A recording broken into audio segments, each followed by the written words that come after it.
Hello, fellow Star Wars fans. My name is Brian Borg. Some of you may recognize me from a few places around the movement, if not my face, my name perhaps. But today I'm actually here to do something a little bit different than my typical Twin Suns Foundation related work or positivity articles. I instead wanted to comment about a different article that was making the rounds on the internet. In the last few weeks or so, specifically the Leland Chee quote that was going around there. And I first saw this in an article that was featuring it, discussing it a little bit. And for those who don't know, I'll go ahead and read the quote for you so that you know what's going on here. It was from Leland Chee, specifically saying, making comments about the decision to decanonize the expanded universe. And this is how it goes. So it says, "For me, it came down to simply that we had killed Chewbacca in the Legends. A big moon had fallen on him. Part of that original decision was Chewbacca, because he can't speak and just speaks and growls, he was a challenging character to write for in novels. Publishing had decided they needed to kill somebody, and it was Chewbacca." The rest of the quote goes like this: "But if you have the opportunity to bring back Chewbacca into a live-action film, you're not going to deprive fans of that. There's no way that I'd want to do an Episode 7 that didn't have a Chewbacca in it, and have to explain that Chewbacca had a moon fall on his head. And if we were going to overturn a monumental decision like that, everything else was really just minor in comparison." End quote. So there's a lot to go over on that quote. Lots of fans have been going back and forth on how this affects the decision-making process. Was this Lucasfilm's official reason for overturning the Legends canonicity and rebranding it, the way it is now as Legends? For me, it was a lot more than that, but let's just talk about briefly what actually is said in this. It is clearly Leland Chee's individual opinion. Whether or not this is actually his full opinion on the matter, or if this is a truthful opinion on why he decided to go along with the whole Legends decanonization, that's up for anybody to speculate at, but it clearly is just his opinion. He does not say that this was the official opinion of Lucasfilm or anything like that. But it's interesting that he talks about killing one of the movie characters as a justification for what they've ended up doing in the movie. So, spoilers, but some major characters have died in the Disney canon movies. You had Episode 7 with Han Solo dying, though that was no big surprise to anybody who knows anything about how Harrison Ford felt about the character Han Solo. But in Episode 8, you had another major character, and again, spoilers, Luke Skywalker dying in that movie. Kind of a big deal, and I think in just about every opinion out there, bigger characters than Chewbacca. So, to me, the justification for this kind of doesn't exist. Maybe at the time he didn't know that's where they were going with the storytelling going forward.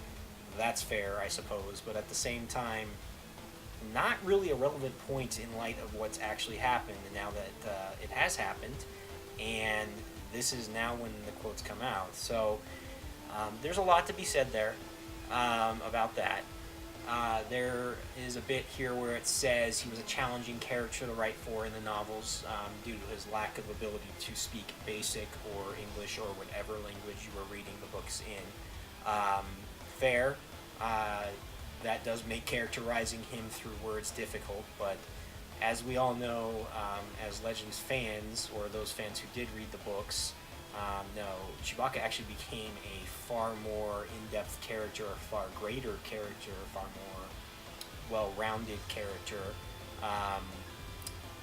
when you take into account everything that he went through in those stories.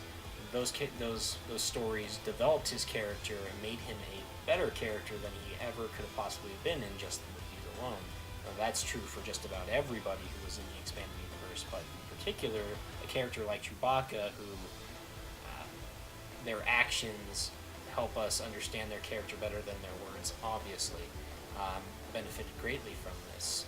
And then the whole publishing had decided they needed to kill somebody and that it was Chewbacca. That's no real surprise to me. Basically, if you're a Legends fan and you have any sort of common sense, you knew that was the case after you had read what had happened. And of course got over your grief over it happening, because a lot of us were quite griefed, and that's a story for a different time, but a lot of us were quite griefed about this.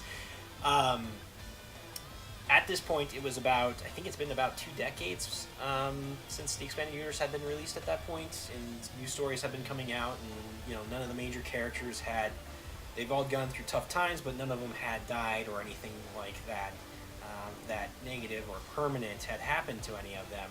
And the readers were likely thinking that it was never going to happen, that these characters were just going to live to ripe old ages, die of natural causes, in a galaxy that had otherwise been full of, death and chaos everywhere. The book where this happened, Vector Prime, is the first book of the New Jedi Order. The New Jedi Order kind of represented an interesting turning point for the Expanding Universe in that things got a lot darker, a lot more real, and the way they did that is with Chewbacca's death in the first book of the series. You knew it was real, that you had the sense that nobody was actually safe, that they could really kill off anybody, including characters from the movies. And that's why that decision was made, I'm sure. And that's why I completely actually agreed with it, because New Jedi Order was one of my favorites. It was actually what I was reading through part of junior high and high school. Is when it was actually coming out. I was reading it as it was being released, and let me tell you, 19 books never felt like it went by so fast. You couldn't wait for the next one. That aside, though, there was more to that quote. They said that you had to bring back Chewbacca if they were going to do a live-action movie with Episode 7, and that meant, reversing the decision to kill him off. I disagree there.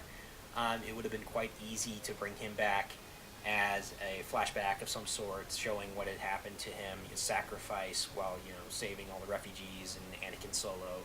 It would have been very easy to do that in a way that actually made it almost as powerful as it was in the books to those reading it originally. Might have even caused some of those moviegoers to go and say, wait, this happened in the books? Maybe we should read those books. There's some good, good storytelling happening in there. That's crazy.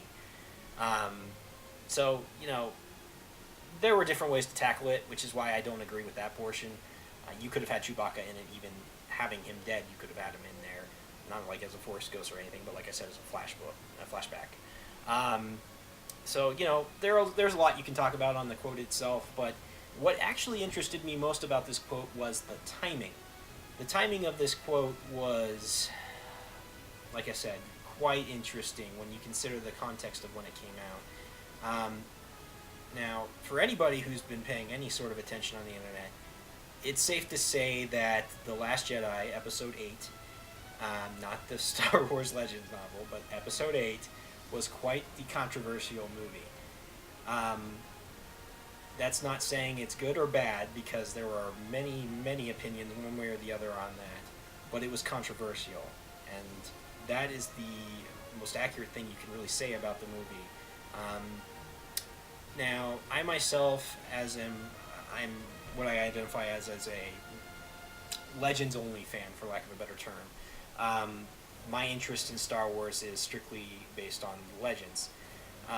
But I am in groups where there is a mixed interest for Disney and Legends, and I'm also in groups where it seems to be primarily actually only Disney interests. And the reason why I'm in these groups is to get a good idea as to what fans of all types of fandom are saying, how they feel about the current things happening in Star Wars, or just as many opinions as I can possibly see, so I can get a general idea as to what's actually going on, not what the official line is that's going on.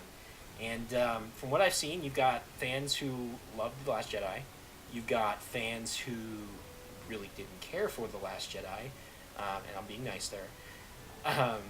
And then you have the largest group of all, the people who fell somewhere in between, who were maybe, lukewarm about the whole movie and what happened there, or a little bit less than that.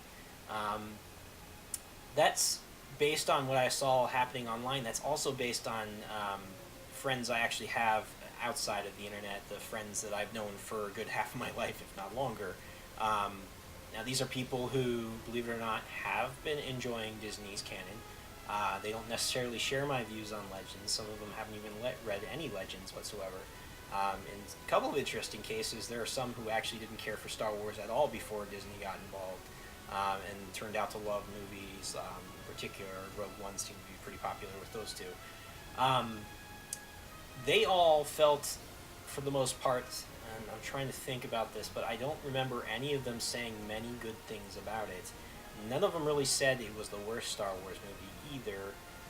I take that back. A couple did say that, but most of them fell somewhere in between, saying, it was better than Episode 2, but, not much better than that, or something similar to that effect. So I got the general feel that was basically where most of the fandom lie. And that was certainly the connotation that was being read from the groups across the internet. And that is certainly a conversation that Disney and Lucasfilm did not want to have happening around their movie, recently released, heavily invested in movie. So when Mark Hamill started making the comments that he was making, or rather when his comments that he had been making all along prior to the movie's release became the spotlight all of a sudden, and only because there was so much controversy there was a spotlight on that, and fans were using it to push whatever point they wanted to, they see Mark Hamill start walking that back. Now, the timing on that was always questionable in my mind, obviously. Mark made his opinions quite clear during the lead up to The Force Awakens. He made his opinions quite clear in between The Force Awakens and the lead up into The Last Jedi, but then he walked it back. So it's hard to say where he's actually at right now, but the fact is that so many fans grappled onto those thoughts after the movie released, and that tells me all I needed to know, in that there were a lot of people that agreed with his opinions prior to the release of the movie. So yeah, it's obvious that there were some problems there on the PR level, and then having all this controversy in the community kind of forced Disney into a bad position. The movie was a box office success. There's no doubt about that. It was a complete success, grossing over $1 billion worldwide. Not so great in China from what I hear, but aside from China, quite well everywhere. But while money is very important, obviously, to a for-profit company like Disney, that's really all there should be, their future was starting to look a little bit more questionable, because the fans that they had been developing over the last two films and into this one were starting to question where they were taking this franchise, and that is not a conversation they wanted to have going. So along comes this story with quoting Leland Chee, somebody who was an expert on the expanding universe, about as much of an expert as you can get, being the Holocron keeper for years. And then also an expert for the new canon, being that he's a part of the story group, saying what he's saying. And it felt to me like a couple of things. Of course, this is all speculation, but this is how it felt to me. It felt to me like he was targeting the expanded universe, and that's clearly what he's doing in the quote. But he's targeting the expanded universe from a position of needing to defend The Last Jedi, like, well, at least Disney canon hasn't killed off Chewbacca. That's kind of how that felt. Like, hey, all you guys are arguing about what happened in The Last Jedi. At least we didn't do what they did in this timeline. Nudge, nudge, hint, hint. And that's kind of how that felt. Like, this is Lucasfilm, coupled with Mark Hamill's walk back of his comments, coalescing around The Last Jedi, defending it, all of its questionable points. Rian Johnson, the director of the film, has been doing a good job, from what I hear, of defending the film's many questionable parts as well, much to the satisfaction of many fans. And I think there were some pictures I saw earlier today where he was using the book The Jedi Path as something to defend what happened in the movies.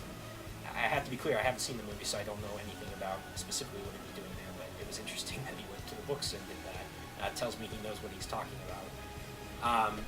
But it was clear they're all defending. They're all coalescing their defense around the Last Jedi, and the best way to coalesce a defense against something is to find something to defend against. And they have their tailor-made thing to defend against. They made it themselves. It's called the Legends timeline. And that, my friend, is where I'm really concerned actually about this quote. The quote itself could mean whatever. I really don't care. That's one person's opinion. No matter how important that person is, they don't make all the decisions for Lucasfilm or Disney. And therefore it's irrelevant whether that is actually their opinion or not.